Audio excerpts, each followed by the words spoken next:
আবু দাউদ শরীফের হাদিসের অর্থ হযরত আবু বারজা আসলামী রাদিয়াল্লাহু তাআলা আনহু বর্ণনা করেন যে রাসূলুল্লাহ সাল্লাল্লাহু আলাইহি ওয়াসাল্লাম ইরশাদ করিয়াছেন, হে লোক সকল, তোমরা যাহারা কেবল মুখে ঈমান আনিয়াছ, অন্তরে এখনো ঈমান প্রবেশ করে নাই, মুসলমানদের গীবত করিও না এবং তাহাদের দোষ ত্রুটির পিছনে পড়িও না।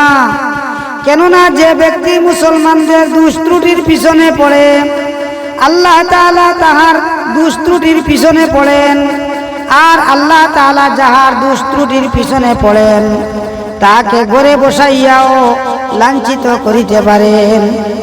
ফায়দা হাদিসের প্রথম অংশে এই বিষয়ে সতর্ক করা হইয়াছে যে মুসলমানদের গীবত করা মুনাফিকের কাজ হইতে পারে, মুসলমানের নয়।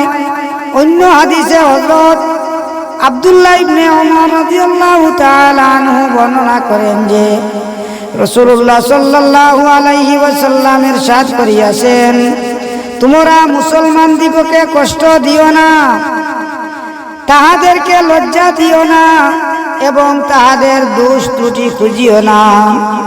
অন্য হাদিসে হযরত মুআবিয়া রাদিয়াল্লাহু তাআলা আনহু বলেন, আমি রাসূলুল্লাহ সাল্লাল্লাহু আলাইহি ওয়াসাল্লামকে ইরশাদ করিতে শুনিয়াছি, যদি তুমি মানুষের দোষ ত্রুটি তালাশ করো তবে তুমি তাহাদিগকে বিগড়াইয়া দিবে।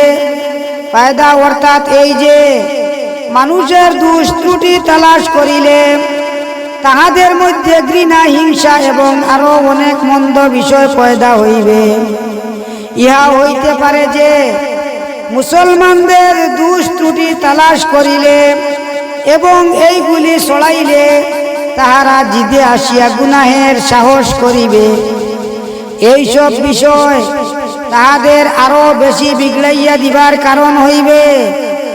এই কারণে আমরা মুসলমান সবর দরকার হইল গিয়া মানুষের দোষ ত্রুটি থেকে হেফাজত রইতাম, মানুষের দোষ ত্রুটি বাইর করতাম না। আল্লাহ পাকে আমরারে সবরে তৌফিক দিতা, আমিন।